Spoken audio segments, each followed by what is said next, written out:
आपने अपराध पर अंकुश लगाने के लिए सरकार के कई तरीकों और मॉडल के बारे में सुना होगा, पढ़ा होगा, लेकिन क्या आपने सुना है पंचांग के जरिए क्राइम को कंट्रोल किया जा सकता है? शायद नहीं सुना होगा, लेकिन उत्तर प्रदेश से ऐसी ही चौंकाने वाली खबर आई है। आमतौर पर शुभ कामों के लिए, मुहूर्त देखने के लिए पंचांग का उपयोग किया जाता है, लेकिन अब उत्तर प्रदेश पुलिस बड़े बड़े अपराधियों पर काबू पाने के लिए पंचांग का सहारा लेगी। ये सिर्फ दावा नहीं है, इसको लेकर उत्तर प्रदेश के डीजीपी विजय कुमार की ओर से बाकायदा सर्कुलर जारी किया गया है, जिसमें तर्क भी हैं और निर्देश भी हैं। TV9 भारतवर्ष के पास वो सर्कुलर है जिसमें कहा गया है कि कृष्ण पक्ष में रात्रि के समय आपराधिक तत्वों की सक्रियता बढ़ जाती है और हत्या, लूट, डकैती, चोरी और महिलाओं के साथ अपराध की घटनाएं घटित होती हैं, जिनका आम जनमानस पर प्रतिकूल प्रभाव पड़ता है। इस चिंता के साथ साथ इसके समाधान का जो फॉर्मूला दिया गया उसे पंचांग वाले तर्कों के साथ तैयार किया गया। अब सर्कुलर के एक एक शब्द को देखिए और जानिए यूपी पुलिस का पंचांग वाला प्लान है क्या और कैसे यूपी की पुलिस पंचांग से अपराध पर काबू करने का दावा कर रही है।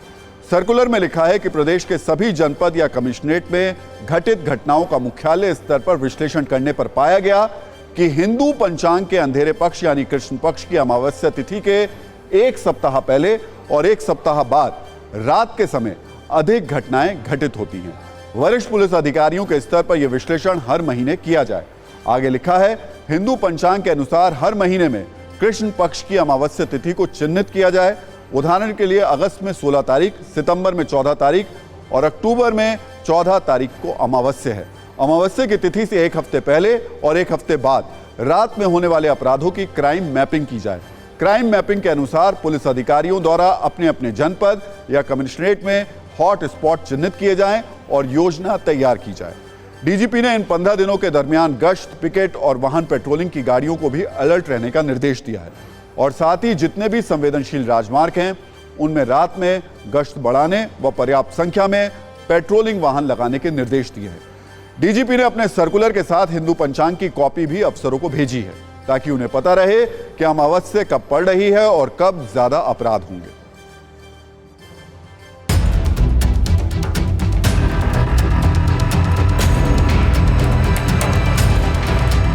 16 अगस्त को अमावस्या का समय है। इसमें जो चंद्रमा का उदय है सुबह 6 बजे होता है और शाम को 6 बजे अस्त हो जाता है। इसका मतलब पूरी रात ना तो चांद होता है, अगर चांद निकलता भी तो अमावस्या का चांद था तो रात में कुछ दिखाई नहीं पड़ता। इसका मतलब 16 अगस्त को गुप्त अंधेरा रहता है रात में और इस समय पूरी रात अपराधियों के लिए बड़ी मुफीद होती है।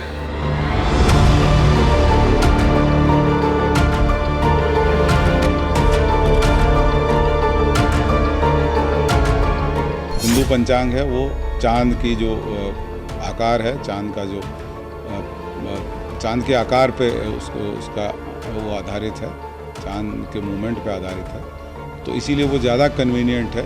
इसीलिए आप पहले गांव में भी लोग जो है कहते थे कि जब उजाला रहेगा रात में तो आदमी आराम से सो सकता है और जब अमावस्या होगी तो आदमी को थोड़ा सतर्क रहने की जरूरत है। ये परंपरागत हम ज्ञान है जिसको पुलिस हमेशा से यूज करती है।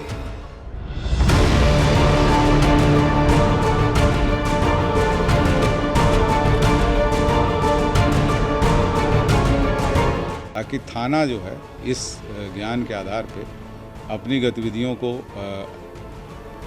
ऑर्गेनाइज करे, प्लान करे। ये थाने को स्वयं पता लगाना पड़ेगा और चंद्रमा की कलाओं के हिसाब से उसको ऑर्गेनाइज करना पड़ेगा। एक गांव में रात्रि विश्राम करते थे तो ये शुक्ल पक्ष में एक्सटेंसिव पेट्रोलिंग कराई जाती थी क्योंकि क्रिमिनल्स का मूवमेंट इस पीरियड में बढ़ जाता है और डकैती, रॉबरी ना हो, इसको अन्यथा ना लें। इसमें तो उन्होंने यही एम्फसाइज किया है कि अमावस्या के आगे पीछे ध्यान रखा जाए कि क्राइम बढ़ता है, इसलिए उसमें एक्सटेंसिव पेट्रोलिंग कराई जाए। चंद्रमा क्षीण होता है और चंद्रमा जब कमजोर होता है तो सबकी मनोवृत्ति जो है, मानसिक संतुलन प्राय लोगों को बिगड़ जाता है। और जिनका गलत ध्येय, गलत धारणा, गलत नीति है, उनकी नीति अपने आप ही बदल जाता है गलत की तरफ, जिसमें लोग गलत काम करते हैं।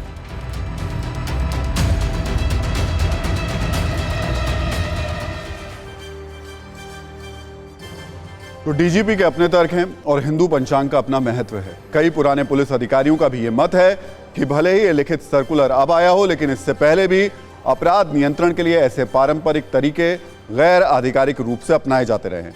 हालांकि सवाल ये भी उठते हैं कि 2023 में AI, advance surveillance technology, drones और रात में दिन जैसी रोशनी करने वाली स्ट्रीट लाइट्स के दौर में पंचांग वाली गणनाएं शहरी क्षेत्र में कितनी कारगर होंगी। पंचांग के सहारे शुक्ल पक्ष और कृष्ण पक्ष की गणना करके अमावस्या के आसपास विशेष तैयारियां करना कितना सफल प्रयोग रहेगा, ये देखना होगा, क्योंकि अब रात में भी शहरी इलाकों में काफी रोशनी रहती है और अपराध होगा या नहीं होगा, ये सिर्फ रोशनी या अंधेरे पर निर्भर नहीं है। हालांकि ग्रामीण इलाकों की बात अलग है।